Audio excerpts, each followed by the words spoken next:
watching the award-winning GHS-TV, a nationally recognized student television station.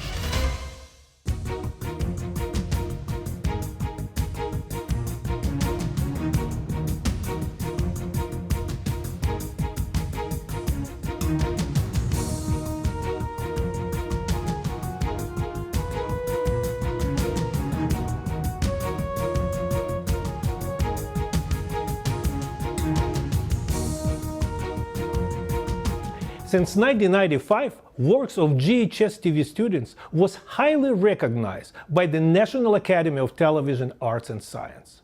Over these years, GHS students won over 50 regional and 4 national student production awards. This year, we on the front line again.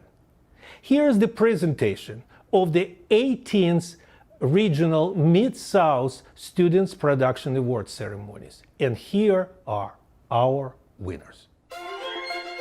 The Nashville Mid-South chapter of the National Academy of Television Arts and Sciences welcomes you to the 18th Annual Mid-South Student Awards. The sports winner is Red Devil Postgame. Welcome to Red Devil Postgame. I'm your moderator, Akila Suggs. A very cool fact for our friends at Germantown High and those who work on the Red Devil Postgame show. They have won this category in the Nashville Mid-South chapter for at least the last 3 years. For the last 3 years, they have gone on to win a regional award. For the last 2, they have been national winners. How cool is that? Congratulations to all of you at Germantown High, and especially those of you who work on the Red Devil Postgame show. Welcome back to this edition of Red Devil Postgame. I'm Maggie Latham. The game against Colleyville was packed as Red Devil fans got to witness a great win for Germantown. However, there was one very special guest in the bleachers that had everyone talking. GHS-TV reporter Deborah Noel and I show you who. One of Germantown's best basketball players came home recently for a special honor. GHS retired the jersey of Golden State Warriors guard Ian Clark. Clark made a name for himself on the court, playing for the Red Devils during all 4 years of high school from 2005 to 2009. You know, a lot of guys really didn't see coming to Germantown as a basketball school, but I wanted to come here. And me and a lot of other guys, good players that played with me, made an impact to try to turn the program around. Clark is the first Red Devil to make it to the NBA. Having previously played for the Utah Jazz and Denver Nuggets, Clark has found his home with the Warriors. On and off the court, we support each other. We play well together, we laugh, we have fun, we hold each other accountable. And I think that's the difference. I mean, I know Ian's a terrific player, and he has tremendous abilities, but to make it to the NBA like he did is really special. I mean, it's a pretty good feeling to know that somebody like that comes out of Germantown and that I go here. Clark brought along his teammates for the occasion. Stephen Curry and Kevin Durant were just some of the players on hand to congratulate Clark. For Red Devil player DeMarcus Mitchell, their presence, along with Clark's, boosted his confidence on the court. I felt that I would make a statement, like I could be one of them one day. Chase your dreams, because he is the dream, and he fulfilled everything that he wanted to do in his profession, and he's at the top of his game. Reporting for Red Devil Postgame, I'm Deborah Noel. Well, first of all, I would like to thank you for being here, Mr. Clark. Yeah, appreciate it. So our first question would be, what does it mean to you to be back here and see your jersey number retired? It means a lot. It's been a long time coming. You know, to have the support from the high school, from everybody that was here when I was here, it means a lot that, you know, the kind of impact that I've made on the high school. And not to say that I don't take anything for granted. I'm humbled by the experience, and I'm really happy that it's happening. So I know you enjoyed playing high school basketball. So during your time here, how did you get involved with our basketball program here at Germantown? It was kind of, I knew I wanted to play basketball here. You know, I remember seeing Coach Crump when I was in middle school actually come over and talk to us right before we head off to go to high school when I was in 8th grade. And you know, a lot of guys really didn't see coming to Germantown as a basketball school, but I wanted to come here. And me and a lot of other guys, good players that played with me, you know, Austin Hollins, Jeff, all those guys made an impact to try to turn the program around. I think we did that. So of course you're playing in the NBA, so you're playing at a very high level of basketball. So before high school, how did you develop a love for the game? I just love playing it. I was always outside playing with my friends. Of course, played in middle school, and when I started playing in middle school, it got kind of competitive. I started playing AAU ball in the summer and try to work on my game to become a good high school player. So in your last 3 years here at Germantown, you were the leader in scoring. What helped you become such a smooth scorer? I guess it was just something that they would say, quote unquote, you're born with. I love to shoot. I was a pretty good shooter, but I wanted to add other things to my game, of course. And in high school, being able to help your team win, you got to score the ball. So it is something that I made sure I tried to do well. So after you graduated here from Germantown, you chose to go to Belmont University. What made you choose Belmont? It was close to home. I love the coaching staff. The academics was great. To be able to have that on my resume, graduating from Belmont University. And also they had made it to the NCAA tournament. And it's a dream come true to be able to play in that, watching that as a kid. And I got a chance to do that, three years straight. So what's the difference to you in playing high school basketball compared to college basketball? High school and college are a lot different. The pace is a lot faster. As the older you get, guys get bigger, get stronger, get faster. So it's an adjustment period coming in as a freshman in college to make sure that you meet those standards so you can compete. So of course I'm assuming that the transition from college basketball to the NBA is quite similar. So how did you make that transition? A lot of work in the summertime. After I graduated high school, I spent the whole summer preparing for the NBA, and watching guys like some of my teammates actually before they were my teammates, trying to study their game and see how I could improve myself to make sure that I was effective on this level. So unfortunately, you went undrafted, but you ended up being signed by the Utah Jazz. So how did you overcome this blow to the ego of sort?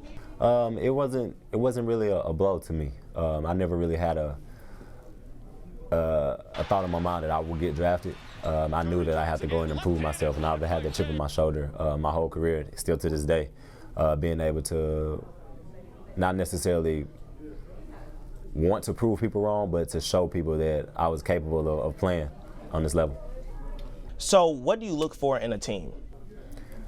What we have with Golden State. It says a lot to some of those guys, especially the high caliber guys that they are, to come out and want to support me tonight. On and off the court, we support each other. We play well together. We laugh. We have fun. We hold each other accountable, and I think that's the difference. Well, speaking of the Warriors, last year you joined the Golden State Warriors in 2015 after a championship season. How was it like coming into a scene like that? It was tough being a new guy. Everybody coming off of a championship, so they're on the high, and being able to try to come in and try to make your mark and see how you fit with the team was definitely an adjustment period that I had to go through. It took me about halfway through the season, and then by February and March, and then on to the playoffs, I feel like I had made my mark on the team of what I could bring and how I could help. Well, being a former Red Devil that's now in the NBA, what advice do you have for Germantown players now? To keep working. It's not the end when you're in high school, whatever you want to do. And, for me, it was just having fun, but also make sure I'm getting my schoolwork done and going out and giving it your all, whatever that is. So after your jersey number gets retired, I'm assuming you're going to stay to watch the Germantown High School Definitely. Play the game. Definitely. So do you believe that watching them play today will bring back good memories about being a Red Devil? Oh, for sure. I can't remember the last time I've been to a high school game, let alone in the high school gym. So it's definitely going to bring back memories, and I hope they win tonight. Well, thank you for joining us, Mr. Clark, and we hope to see you again. Thank you. Getting to talk to players, especially after a win, is always exciting, and some people even turn it into a career. Earlier this week, I sat down with Fox 13 sports anchor Peter Fleischer to get a better idea of what it takes to be a local sports reporter.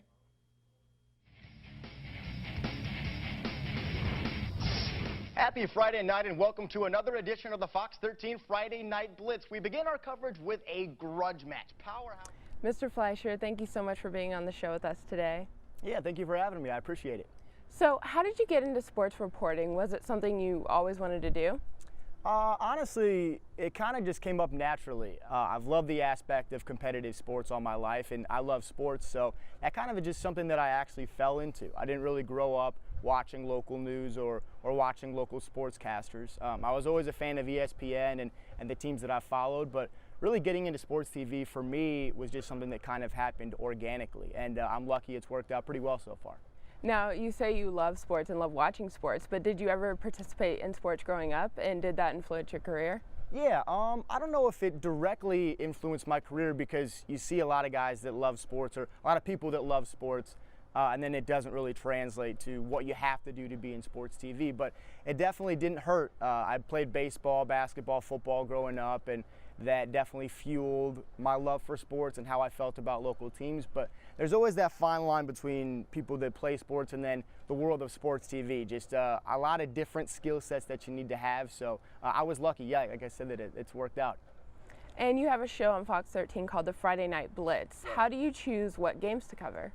It's a bear. Basically, how I like to do it is I'll get in front of it for a couple of weeks, maybe 2 or 3 weeks during the summer. So TSSAA will release its schedule, and I'll kind of get a feel for, you have an idea what games might be fun, what games might be competitive the first few weeks of the season.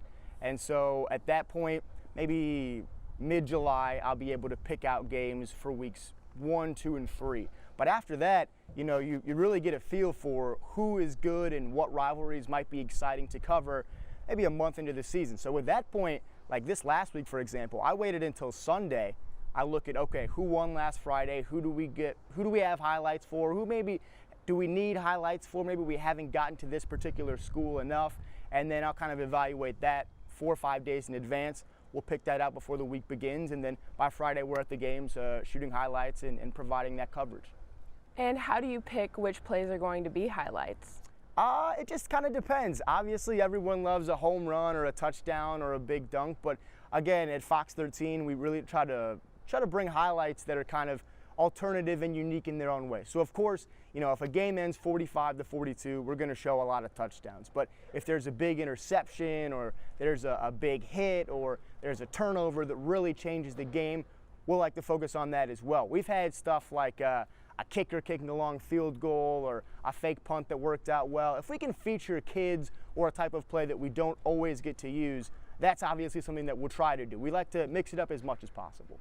Now, you've worked in several TV markets. Within those cities, which high school games did you enjoy the most? Oh man, you know, in every market's completely different, but in every market there's some of the same similarities, and so those big rivalry games are fantastic no matter where I've been. This is my 3rd market, and in all those markets, you know, whether it's a small, tiny school, a couple of towns that are only a few hundred people, or big city rivalries. I'll be at Germantown-Collierville this Friday. That's an exciting rivalry game. So whenever the stands are full, the players are jacked up, and you can kind of feel that buzz on a Friday night during fall, or you know, a closed gym during the winter, a basketball game, something like that. Whenever the rivalry and the passion is there, that's definitely my favorite type of game, because that's really tough to replicate. You don't get that everywhere you go, every week that you go shoot sports. Now, what about your favorite sport? Do you have one sport you like covering more than the other? I think my favorite sport is probably basketball, but I've also had the most exposure to that. So I got sent to Oakland for the Grizzlies and the Warriors, to Oklahoma City for the Grizzlies and Thunder. That's what I've been exposed to the most. But I've also gotten to go to a couple of big bowl games during my time covering college football. I've gotten lucky enough to cover the NFL as well. So I love basketball. I think it's such a unique, dynamic sport where really the results are maybe the most unpredictable in that, and that's always fun to cover. But I'm lucky. There's kind of through every season, you're always busy and you're always covering sports that you enjoy. Now, you've mentioned some of the best parts of your job, but what would you say is the hardest part of your job? Working in sports TV, you're going to work holidays, you're going to work weekends. So I've missed birthdays, I've missed weddings, I've missed, you know, holidays that I don't get to be with my family. And I'm lucky, I'm close-ish to home, and my family can work with me a little bit there, but that's really, really tricky. The other thing is the days are really, really long if you're covering an event that's worth covering. So for the Memphis Tigers game last year, for example, in Birmingham against Auburn, we were up and we were doing live hits at 6 a.m. the game kicks off, you know, you're up all day, you're shooting the game. We're providing coverage back for the 5 p.m. newscast. That's 11 hours after we started. We send stuff back for the late newscast. We drive back from Birmingham to Memphis. It's maybe a 17, 18-hour workday. So you can miss things that you want to be a part of. You can miss holidays and stuff like that. You can work long days, but when you're doing, it sounds cliche, when you're doing something that you love as your job, you know, you're fortunate, you're lucky to do that. So that definitely makes it all worth it. So going back to shooting the games a little bit, you are often shooting and editing your own footage. Does that make your job easier or harder, would you say? It just depends on your personality. For me, I'm a little OCD. I'm kind of a control guy. So being able to shoot my own highlights and editing all of my own highlights back at the station, for me, it's a benefit because I can know exactly what I'm getting into on air. I can cut it exactly how I like. I can shoot what I need to shoot.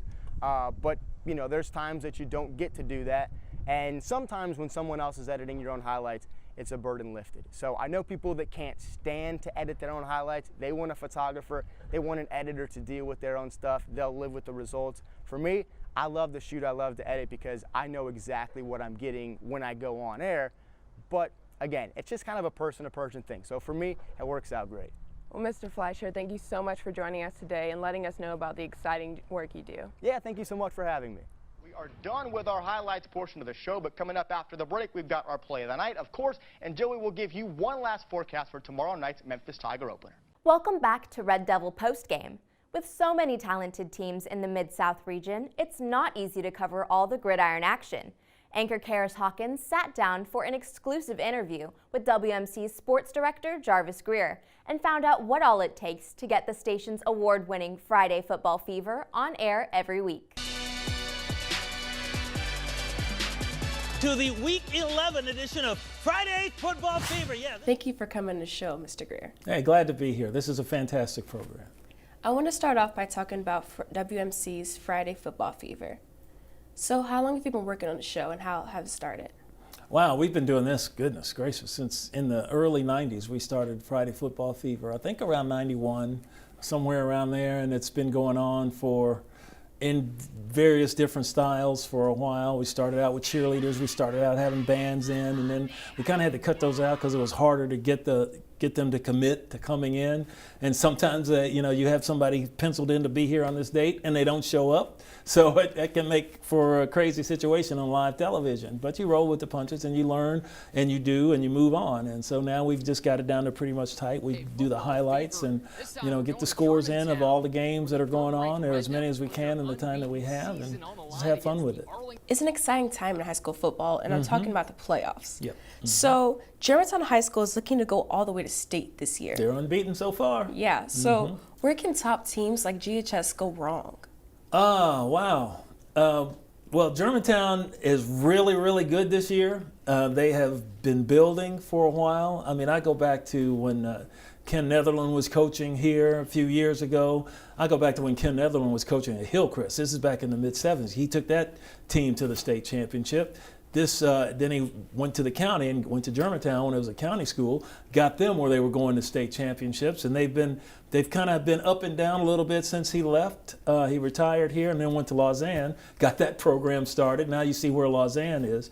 But Germantown has enough kids. There's enough kids out here playing in this area where you're going to find some really good football players, like Cameron Baker, who just committed to Memphis. He's an excellent player. You've got other players, some really good running backs, a couple of linemen that are looking to go Division I college football. Where they can go wrong is think that, wow, we're undefeated, the rest of it's going to be easy. No, it's not. You have to go out and put the hard hat on, go back to work every week and you have to respect your opponent. You can't just look at somebody's record and think that, well, just because they have a couple of losses and you're undefeated, that you're just that much better than they are. No. You don't know what kind of competition they played. There'll be a team in here from the mid-state area, and there's a lot of really, really good teams there, and they knock each other off. So just because somebody may have a loss or two, you can't think about that. You have to come out and take care of your own business. And I think Germantown's good enough. This Germantown team here this year is good enough to make it all the way to the state final and possibly win it, but it's a renewed effort every week. You got to start out like you just got started, and you can't think about what you did last week. So where do you think Germantown needs to improve to further advance in the playoffs? Wow. It's pretty much a complete team. I mean, I've seen them play several games this year. The things that when they took on Whitehaven and knocked off a really good Whitehaven team, that showed me something that they are for real. The main thing that they have to do is just not backstep. They can't backslide. They can't rest on what they've done. They have enough tools offensively and defensively to get it done. And they got a great player in Cameron Baker, and the quarterback can get on the ball. So, and they play really good hard-nosed defense. So they've got all the tools. It's just, can they keep playing consistently to get it, to do it against other really good teams? Because from here on out, all these teams are good. All these teams are like really good. And sometimes it's fate, the way the ball bounces, but I think Germantown's good enough to win it if they do what they're supposed to do. Before we wrap up, I want to talk about the uniqueness of sports journalism. Mm-hmm. What does it take to be a sports journalist? What does it take to be a sports journalist? You got to be kind of crazy. For one thing, the hours are really crazy. You got to, if you have a spouse or a significant other, they have to know that you're going to be gone a lot at night and on the weekends, because that's when the games are played. But it's like anything else. If you enjoy doing it, like if you like playing basketball, or if you like shopping or whatever, you'll do it no matter what the weather is, no matter how long it takes. It's fun to be involved in sports. That's how I got into it. I mean, I played football growing up and ran track at Christian Brothers, and I went to Memphis and was lucky enough to get scholarship there and play on some really good teams back then.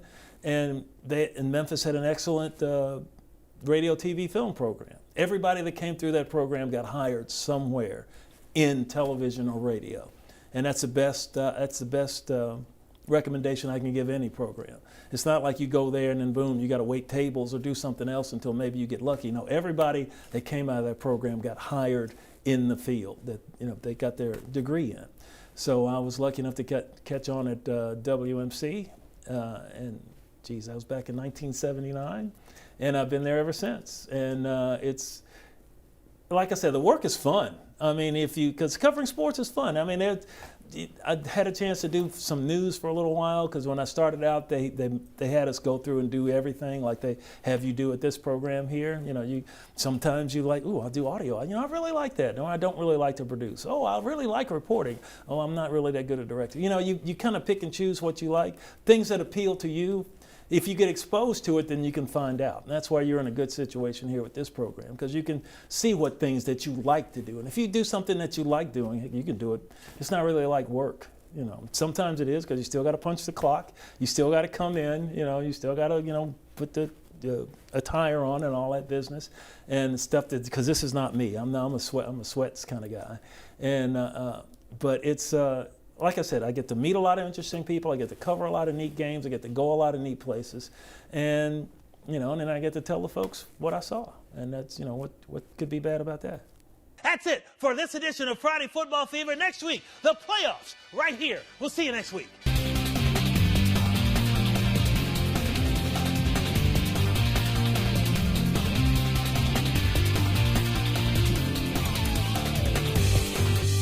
Coach Jones, thank you so much for speaking with us. Excited to be here, Madison. I look forward to sharing our story with the Memphis Hustle with the Germantown family. This year, Memphis Hustle went to the playoffs for the first time. What did that appearance do for the team's morale? Well, it was very exciting for us, right? So this was the second year that the Hustle had been playing down at the Lander Center in South Haven. They had when the Grizzlies acquired the team, they played 1 year up in Iowa, but then they came down here for 2 years. So the excitement of the first time of being in Memphis and making the playoffs was a very exciting one for our fans and for our players. It feels good, just ready to help this team get a lot of wins this year. Just excited to be back in the city of Memphis. I like Memphis a lot. At any level you play at, when you have a chance to compete for a championship, it's exciting. And that's why guys play basketball, right? So, the G League's a little bit different because we play to get better in player development, but yet we still keep score, so we want to win. So when we were able to qualify for the playoffs and then win our first round playoff, it was very, very exciting. And we had guys like Javon Carter on our team, who was obviously an NBA player who with the Grizzlies was assigned. And Tyler Dorsey as well. And for those guys to be able to get to play in a playoff setting, it's very exciting for them, one, but it's also part of their player development, how they grow as professionals, so that hopefully they'll be able to go on and help the Grizzlies as they go forward in their career. What improvements are needed to have a strong third year? Every year we do a lot of self-evaluation, right? And the G League's kind of unique in the way of, there's a chance that we will have very few players back from this existing team. Our main goal in the G League / the Memphis Hustle is to try to help players grow and get better. We want to be a resource for them to be able to step on to the next thing, whether it's getting in the NBA like we had 3 guys this year, or going overseas to make a lot of money. So we won't probably have a ton of guys back on our roster next year that were here this year, which is fine. So we'll kind of regrow a roster and build out a roster that'll hopefully allow us to have similar success to what we had this year and maybe even farther to have a chance to compete for a championship. As a new coach, was it hard for the players to adjust to your style of coaching? I think we had a pretty easy transition. I'm a new coach to the Hustle, but I've been coaching for a lot of years. So over the years, I've gained experiences in how to incorporate your system, how to get to know the players, and just know that there's a process of step by step by step of how you get familiar with each other. So and any time there's newness, there's going to be some bumps. But overall, it was a pretty easy transition, and mainly because our guys were just great guys and bought in pretty much from day one of what we're trying to achieve. The team is really new, only 2 years old. Can you talk to me about how it was formed or founded? There's now 27 of the 30 NBA teams own or run a G League team. Just 5 years ago, there's probably about 13 or 14. So you've seen a lot of exponential growth in the G League in the last 5 years. The thought process behind a parent club, in this case the Grizzlies, owning a team, is you want to have control of basically developing 2 things. One, players that you may draft, young players that maybe still need some seasoning on how to play the pro game. For instance, Javon Carter was a second round pick for the Grizzlies last year. He played about 25, 26 games with us this year. So instead of him sitting on the bench in the Grizzlies games, he actually got great pro experience. There's this pool of players who don't get drafted or aren't in the NBA, but yet there's still a lot of great players out there that maybe just haven't developed their game yet or haven't been found yet. So we take those guys, and so does every other G League team, and we try to find that diamond in the rough, the next guy that can come out of the G League and be a star for a team. And a great example we had this year, and Bruno wasn't, Calabico was not with our organization, but he was actually called up from the RGV Vipers and ended up starting games for the Grizzlies as the year went on. So that's the goal of all of us and what we try to do, and that's the reason why NBA teams have been so aggressive in purchasing these teams. How does the Hustles assist the Grizzlies? We're in a unique situation here because we are actually based out of the FedEx Forum with the Grizzlies. The beautiful thing about being that connected is, other than just trying to develop players, you can do a lot of experimental things. I can go down a long list of how we help them, but I think just being there as an experimental piece and as a developmental piece is how we help the Grizzlies every day.